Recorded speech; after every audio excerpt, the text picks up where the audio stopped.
사람들의 관심은 겉으로 드러나는 것에 있습니다. 어떻게 행동하는지, 어떤 말을 하는지, 어떤 모습을 가지고 사는지 겉으로 드러나는 것에 사람들의 관심은 있습니다. 그리고 그것 가지고 그 사람 평가하지요. 저 사람 하는 거 보니까, 저 사람 말하는 거 보니까 양아치 같아. 그죠? 저 사람 행동하는 거 보니까 싸가지가 없어. 그죠?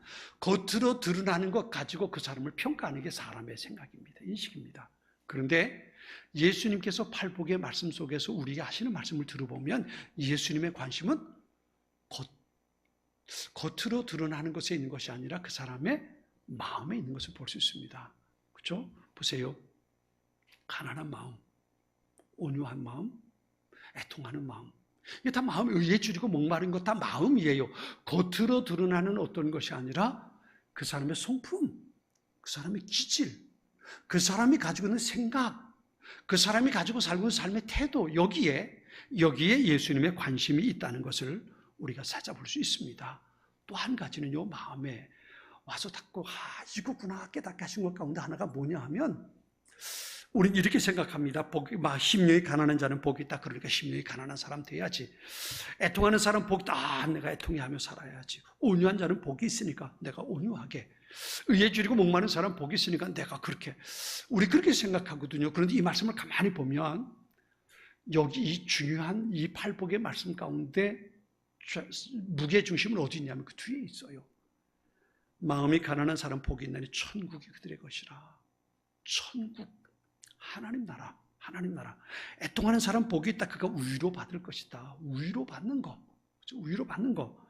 온유한 사람은 복이 있다. 그들이 땅을 기업으로 받을 거다. 하나님 나라를 상속받는다는 거. 의에 줄이고 목마른 사람, 그들이 의롭다는 말을 듣게 될 것이다.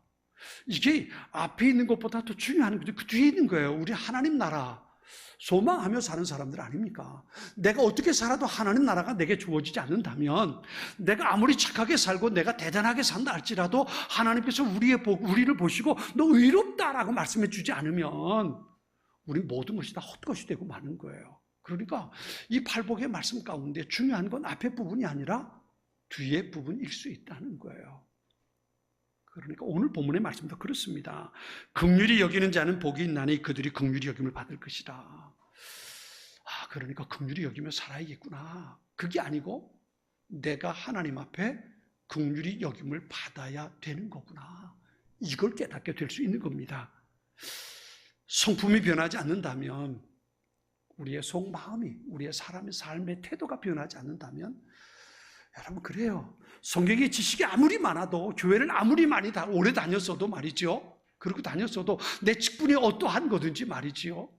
내 성품이 변하지 않으면, 내 마음이 변하지 않으면, 내가 사람을 대할 때에 내 마음의 태도가 변하지 않으면 그 사람이 무슨 일을 하든지 그것을 통해서 하나님께서 영광 받으실 수 있다 없다?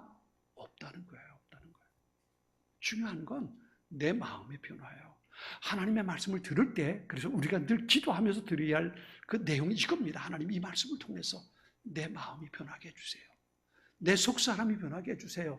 내가 살아가는 내 마음속에 가지고 있는 생각이 변하게 해주세요. 이 기도하는 마음을 가지고 말씀을 들어야 되고요. 말씀을 듣고 나서 우리는 그 말씀을 붙들고, 주님 내가 이렇게 내 마음이, 내 생각이, 내 삶의 태도가, 내 습관이, 내 기질이, 내 성품이 이렇게 변화되었으면 좋겠습니다. 하나님 나를 변화시켜 주세요. 기도하며 말씀을 들을 수 있어야 되는 겁니다. 백날 천날 아무리 말씀을 많이 들어도, 아무리 성경에 대한 지식이 많아도 그것이 내 삶을, 내 마음을, 내 성품을, 내 기질을 변화시키지 못한다면, 그래서 나는 어제나 오늘이나 오늘 변함없이 그렇게 살아간다면 결국 내게 들려주는 말씀들이 전혀 내게 도움이, 어떤 은혜도 되지 못한다는 겁니다. 그냥 지식으로만 쌓이는 거예요. 그 말씀이 내 기질을 바꿔내야 돼요. 그 말씀이 내 생각을 바꿔낼 수 있어야 되는 거예요. 그래야 그것이 하나님의 말씀이 되고 그것이 바로 내게 은혜가 되는 하나님의 역사가 될 수 있단 말이에요. 팔복의 말씀을 통해서 우리의 성품이 달라질 수 있기를 주의 이름으로 축원합니다. 발복의 말씀을 통해서 예수님을 닮아가는 하나님의 사람들로 한꺼번에 확 바뀌는 건 아닐 거예요. 그죠? 그러나 조금씩 말씀을 통해서 조금씩 예수님을 닮아갈 수 있는 우리 모두가 될 수 있기를 축원합니다. 자, 오늘 이제 5번째 말씀이 긍휼히 여기는 자에 대한 이야기입니다. 이 긍휼이라는 말, 헤세드라는 히브리어로 쓰여지는데요, 한 150번 정도 이 단어가 나옵니다. 신약 성경에 엘레우스라는 단어를 쓰거든요. 이 신약 성경에도 한 27번쯤 이 단어가 나옵니다. 에베소서 2장 4절에 이렇게 말씀하세요. 긍휼이 풍성하신 하나님이 우리를 사랑하신 그 큰 사랑을 인하여 라고 말합니다. 여기서 긍휼은 무엇을 말하냐면 조건 없이 우리에게 베풀어 주시는 하나님의 사랑을 말해요. 그러니까 사랑받을 만해서 사랑을 베풀어 주시는 거 아니에요. 사랑받을 만한 자격이 없어요.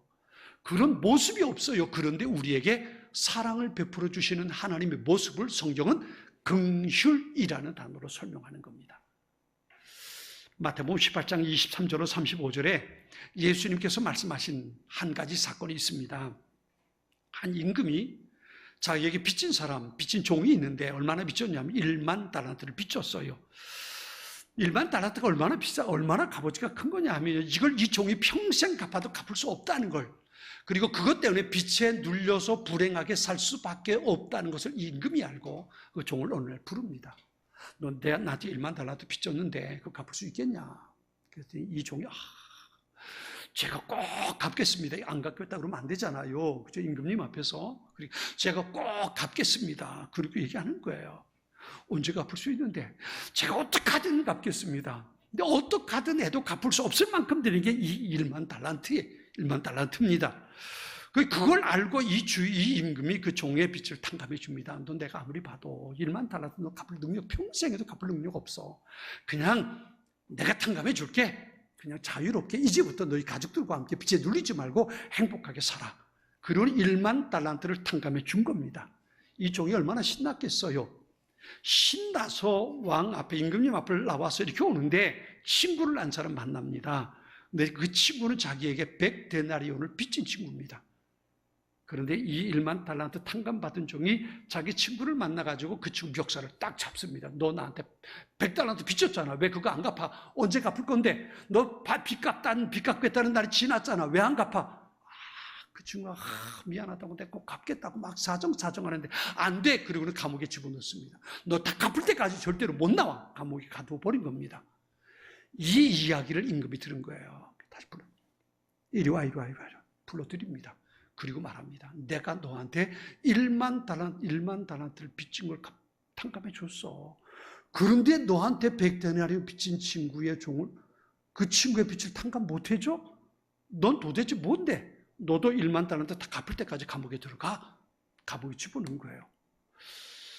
이 종이, 여러분 이게 얼마쯤 되냐면요, 한 달란트가 6,000데나리온입니다. 6,000데나리온. 우리 의식으로 계산해 보자고요. 6,000데나리온입니다. 한 달란트가 6,000데나리온인데 한 데나리온은 남자 일꾼이 하루 일하는 품삯입니다. 요즘으로 10만 원쯤 생각해 보자고요. 10만 원쯤 생각해 본다면, 그러면 한 달란트가 6,000데나리온이니까요. 6,000 곱하기 10만 원 하면 얼마일까요? 6억 원이에요. 6억 원인데 1만 달란트예요. 그럼 그 값이 얼마일까요? 그 값은 6조 원입니다. 6조 원. 그러니까 6조 원 빚졌어요. 그거 어떻게 갚아요? 갚을 수 없으니까 탕감해 준 겁니다. 그런데 그렇다면 100데나리온 얼마나 될까요? 100데나리온은 우리식으로 계산하면 1,000만 원쯤 되는 겁니다. 하루 일당 10만 원씩 잡아서요. 1,000만 원쯤 되는 거예요. 6조 원을 탕감받았는데 1,000만 원 빚진 종을 친구를 만나서 탕감해 주지 못한 겁니다. 그래서 임금이 그를 불러서 감옥에 집어넣어 버렸던 겁니다. 이 말씀은요, 무엇을 말하냐 하면 몇 대를 거쳐서 갚아도 갚을 수 없는 빚을 탕감받은 그 종이 1,000만 원 갚지 않았다고 그 친구를 감옥에 가두었던 것이 불의하다는 겁니다. 1억 원이 아니죠. 1억 원이 아니죠. 6조 원을 탕감받은 네가 1,000만 원을 탕감 못해줘? 임금이 그를 감옥에 가둬버리고 만 겁니다. 마가복음 14장에 보면 이런 얘기가 나옵니다. 베드로가 예수님께서 체포돼서 잡혀가실 때에 따라갔다가 대제사장의 법정에서 예수님을 베드로가 3번 부인합니다. 난 그를 알지. 당신도 저 사람의 제자 아니냐? 근데 난 그를 모른다. 3번씩이나 부인하고 맹세하고 저주하면서 예수님을 모른다고 했던 것이 베드로입니다. 그런데 닭이 우니까 예수님 뒤를 돌아다 볼 때에 베드로와 시선이 딱 마주쳐요. 내가 예수님을 부인했구나. 밖에 나가서 통곡하며 우는 베드로의 모습을 우리가 마가복음 14장에 찾아볼 수 있습니다. 그런데 그 베드로의 모습이 사도행전 10장 11절부터 다시 기록이 됩니다. 제가 한번 쉬운 성경으로 읽어볼게요. 사도행전 10장 11절부터 있는 말씀인데요. 베드로는 하늘이 열리고 큰 보자기 같은 것이 네 모퉁이가 묶여 땅으로 내려오는 것을 보았습니다. 그 안에는 갖가지 4발 달린 짐승들과 땅에 기어다니는 파충류와 날짐승들이 들어 있었습니다. 그때 베드로에게 음성이 들려왔습니다. 베드로야, 일어나 그것들을 잡아먹어라. 이에 베드로는 주님, 그렇게는 못하겠습니다. 저는 속되거나 부정한 것을 지금까지 먹은 적이 없습니다라고 대답했습니다. 2번째로 음성이 들려왔습니다. 하나님께서 깨끗하게 하신 것을 속된 것이다 라고 하지 마라. 이런 일이 3번 있은 뒤에 보자기는 즉시 하늘로 올라갔습니다. 그랬어요. 이 일이 있고 난 다음에 이탈리아의 백부장인 고넬료가 베드로를 자기 집으로 초대합니다. 이것 때문에 그런 거예요. 고넬료는 이방인입니다. 이방인의 집에 초대받아서 함께 식사하는 건 유대인으로선 금지된 행동입니다. 이방인은 부정하니까 이방인들과 교제하고 함께 식탁에 앉는 건 이건 안 되는 겁니다. 그래서 베드로가 못 갑니다라고 생각했던 거예요. 안 됩니다. 난 못합니다. 그랬던 거거든요. 그런데 주님께서 말씀하십니다. 내가 깨끗하다 한 것을 내가 왜 속되다고 하느냐. 자, 이 말씀 속에서 우리가 한번 생각해 보자고요. 정말 더럽고 속된 것은 누굴까요? 예수님을 3번씩이나 저주하고 맹세하고 부인했던 베드로입니까? 아니면 고넬료는 성경에 뭐라고 표현했냐면요, 경건하여 기도와 구제에 힘썼다 그랬어요. 하나님을 경외하고 하나님께 경배하고 그리고 경건해서 하나님을 섬기는 믿음의 삶에 경건해서 구제와 기도하는 일에 열심히 했던 사람이 고넬료라고 성경은 말합니다. 그럼 보세요. 예수님을 3번씩이나 맹세하고 저주하며 부인했던 베드로와 하나님을 경외하고 섬기며 경건하게 살고 기도와 구제하는 일에 힘썼던 고넬료, 누가 더 속된 사람일까요? 예수님이 이렇게 말씀하시는 거예요. 야, 너 1만 달란트 내가 탕감해 줬잖아. 그런데 왜 100데나리온 빚진 그 고넬료의 집에 네가 못 간다고 그래. 예수님 말씀하신 게 바로 이런 의미입니다. 1만 달란트 탕감 받았는데 100데나리온 빚진 사람 왜 네가 그거 멱살잡이해? 이 얘기를 지금 예수님께서 하고 계셨던 겁니다. 성경은 5번째 복에서 긍휼을 베푸는 자가 되라는 것보다 더 중요한 말씀을 하고 계신 겁니다. 그게 뭐냐면 단순하게 긍휼을 베푸는 자가 복이 있다는 그러니까 긍휼을 베풀며 살아 이런 얘기가 아니고요. 오히려 이런 겁니다. 긍휼을 베푸는 자의 복, 그가 받을 복, 그게 뭐예요? 긍휼히 여김을 받는 것. 하나님으로부터 긍휼히 여김을 받는 이 복이 얼마나 중요한 것인지, 이것이 얼마나 소중한 것인지 그 복을 우리가 누리며 살아가야 한다는 겁니다. 사랑하는 여러분, 이 복을 여러분이 누리며 살아갈 수 있기를 주님의 이름으로 축원합니다. 긍휼히 여김을 받는 사람들이 돼야 돼요. 긍휼히 여김을 받는 사람들, 우리가 무엇인가 많이 가지고 있기 때문에 나보다 어려운 사람에게 긍휼을 베풀며 살라는 도덕적인 권면을 하고 있는 게 아닙니다. 우리가 남보다도 똑똑하니까 가르쳐주며 살라는 게 아니에요. 아이고 어쩌다 안 됐다 어쩌면 좋으냐 이러고 살아가는 게 아닙니다. 고넬료를 부정하다고 만나기 거절하는 베드로, 그는 이미 예수님을 3번씩이나 부인했던 사람입니다. 그런데 예수님께서 그에게 거룩한 사명 주셨잖아요. 무슨 말이에요? 1만 달란트를 탕감받은 거예요. 그렇게 긍휼함을 받았어요. 그 긍휼함을 받았기 때문에 다른 사람 고넬료의 집에 찾아가는 것 두려워하지 주저하지 말아야 한다는 겁니다. 그러니까 중요한 건 이거예요. 내가 주님의 긍휼하심을 받아야 할 대상이라는 거예요. 주님 앞에 내가 긍휼하심을 받지 못하면 우리가 이 세상에 살아가는 삶의 의미가 아무것도 없어지고 만다는 겁니다. 사도 바울이 에베소 교회에 보낸 편지 가운데 이렇게 기록합니다. 우리 모두 저들과 똑같이 죄된 본성을 쫓아 행하고 육체와 마음이 원하는 대로 온갖 일을 저질렀습니다. 우리가 하나님의 분노를 사는 것은 당연한 결과입니다. 왜냐하면 그렇게 살아왔기 때문입니다. 그러나 하나님은 자비로우시고 우리를 너무나 사랑하셔서 그냥 내버려 두지 않으셨습니다. 하나님의 뜻을 따르지 않아 영적으로 죽은 우리에게 그리스도를 통하여 새 생명을 주신 것입니다. 여러분은 하나님의 은혜로 구원을 받았습니다. 내가 누구를 탓할 수 있겠습니까? 내가 누구보다 더 대단하다고 자랑할 수 있겠습니까? 우리 개혁 성경 이렇게 말합니다. 우리 본질상 진노의 자녀들이었다. 무슨 말이에요? 내가 예수님을 만나기 전엔 우리 세상에 누구보다 추악한 사람이었다는 거예요. 그렇기 때문에 우리는 하나님의 긍휼하심이 필요했고, 하나님께서 우리의 그 긍휼하심을 가지고 예수님을 십자가에 죽게 하셔서 우리를 구원받은 하나님의 백성, 하나님의 나라를 소유한 사람으로 살게 해주셨다는 거예요. 이게 바로 복음이거든요. 여기서 긍휼을 베푸는 자가 되기 전에 기억해야 할 것, 우리 자신이 하늘의 긍휼을 필요로 하는 자고 하나님으로부터 불쌍히 여김을 받는 자라는 것, 이게 바로 우리란, 다른 사람 아니고 바로 내가 그런 존재라는 것을 우리가 인식하며 살아야 한다는 겁니다. 산상수훈을 통해서 우리가 알아야 할 것이 바로 여기 있습니다. 예수님을 알기 전에, 예수님을 만나기 전에, 은혜 받기 전에 내가 괜찮은 줄 알았어요. 내가 예수님을 알기 전에, 예수님이 십자가를 알기 전엔 내가 괜찮은 줄 알았어요. 내가 잘 사는 줄 알았어요. 내가 대단한 줄 알았어요. 내가 착한 줄 알았어요. 내가 똑똑한 줄 알았어요. 그런데 예수님의 십자가 앞에 서고 주님의 은혜 가운데 서고 나니까 내가 얼마나 보잘것없고, 내가 얼마나 비참하고, 내가 얼마나 처참한 존재인가를 깨닫게 됐다는 거예요. 여기서부터 신앙의 삶은 시작이 되는 거예요. 내가 대단한 것 아니에요. 예수님을 알기 전엔, 십자가를 알기 전엔 내가 대단한 줄 알았어요. 그래서 다른 사람을 비판할 수 있었고, 정죄할 수 있었고, 저렇게 살면 안 되는데, 그리고 말할 수 있었어요. 그런데 예수님을 알고 나니까 내가 얼마나 비참한 존재인가를 알게 되었단 말이에요.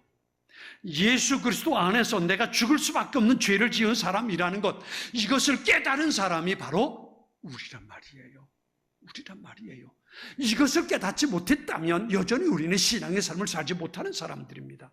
우리는 여전히 은혜 밖에 있는 사람들이에요.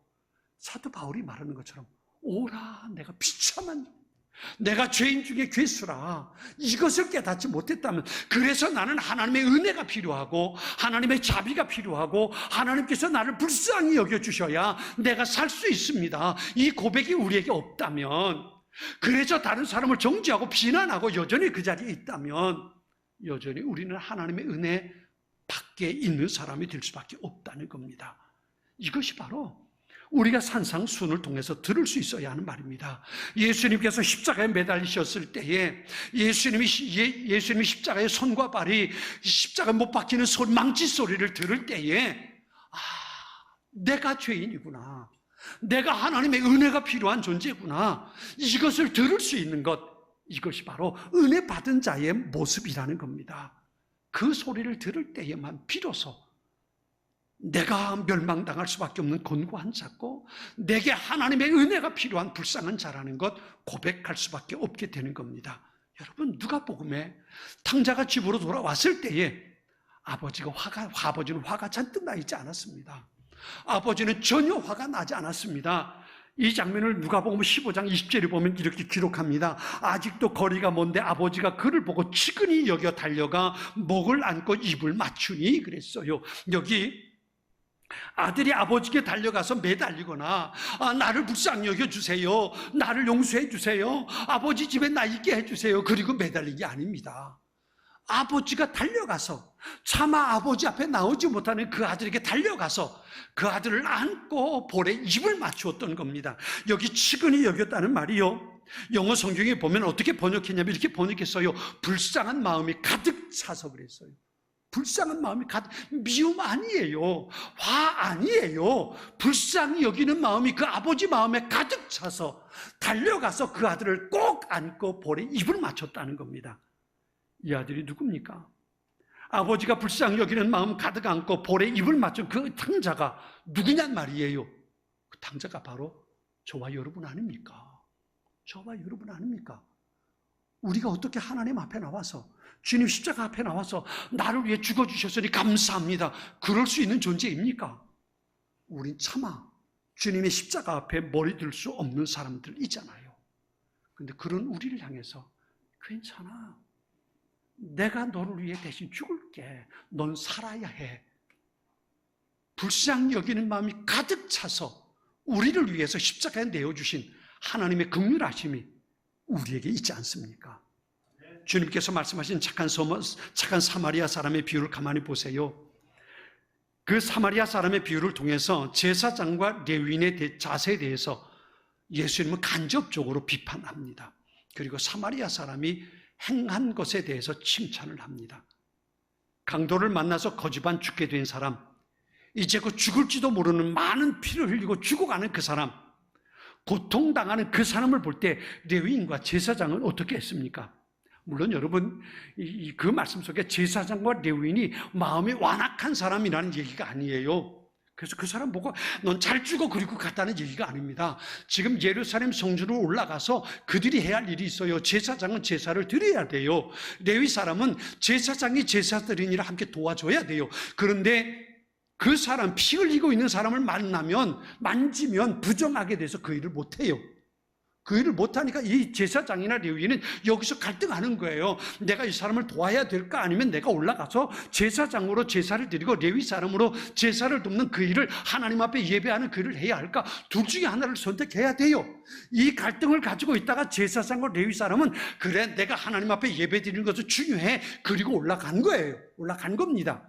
그런데 사마리아 사람이 그를 돕잖아요. 예수님 그 말씀 속에서 이렇게 말씀하시는 겁니다.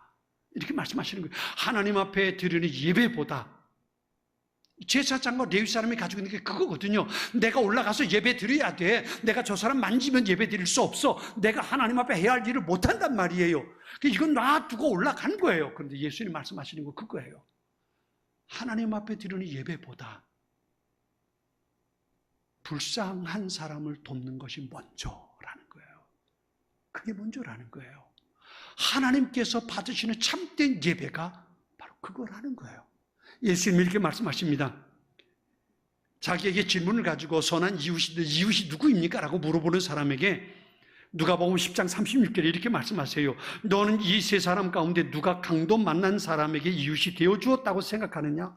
그가 대답하였다. 자비를 베푼 사람입니다. 예수께서 그에게 말씀하셨다. 가서 너도 이와 같이 하여라. 무슨 말이에요? 예배 드리는 것이 먼저가 아니고 내가 불쌍히 여겨야 할 사람을 불쌍히 여기는 것, 그것이 예배라는 거예요. 그것이 하나님께서 기뻐하시는 일이라는 거예요. 왜요? 우리가 그렇게 긍휼하심을 입었기 때문에 그런 겁니다. 내가 너를 불쌍히 여긴 것 같이 너도 네 이웃을 불쌍히 여기는 것이 마땅하지 않겠냐? 이것이 주님께서 들려주시는 메시지란 말이에요. 긍휼히 여긴다는 것, 우리가 긍휼에 대해서 말할 때 조심해야 할 것이 있습니다. 이런 거죠. 자칫 말로만, 머릿속에 지식으로만, 생각으로만 담고 있다면 긍휼히 여기는 삶이 아니라는 겁니다. 정말 불쌍한 사람이 있습니다. 그 불쌍한 사람을 보았을 때 딱하다고 눈물 흘리는 것까지가 긍휼히 여기는 것이 아닙니다. 야고보서 2장에 이런 말씀이 있습니다. 여러분의 친구 한 사람이 먹을 것도 입을 것도 없는 빈털터리가 되었다고 합시다. 그런 사람에게 여러분이 참 안 됐구려, 따뜻하게 지내고 배불리 먹으시오 하는 말만 하고 아무런 도움을 주지 않는다면 그따위 신앙이 무슨 소용이 있습니까? 이것으로 알 수 있듯이 믿음을 가지는 것만으로는 충분하지 않습니다. 믿음을 선한 행실로 증명해 보이십시오. 증명해내지 못하는 믿음은 믿음이 아닙니다. 그런 믿음은 아무짝에도 소용이 없는 죽은 것입니다. 이것은 긍휼이 아니라 연민입니다. 동정입니다. 그냥 불쌍히 여기는 것뿐입니다. 우리는 한 걸음도 나아가서 좀 날카롭게 비판한다면 그것은 긍휼이 아니라 주님께서 말씀하셨던 외식이고 위선일 수 있습니다. 우리는 주님께서 말씀하신 긍휼히 여기는 자가 복이 있다는 말씀을 우리 마음에 기억할 수 있어야 합니다. 긍휼히 여기는 자는 긍휼히 여김을 받는다는 것. 나는 하나님 앞에 1만 달란트를 빚진 자라는 것을 잊지 마십시오. 누군가에게 내가 도움을 줘야 할 사람이 앞에 있다면 기꺼이 손 내밀어 그를 잡아주는 사람이 될 수 있어야 합니다.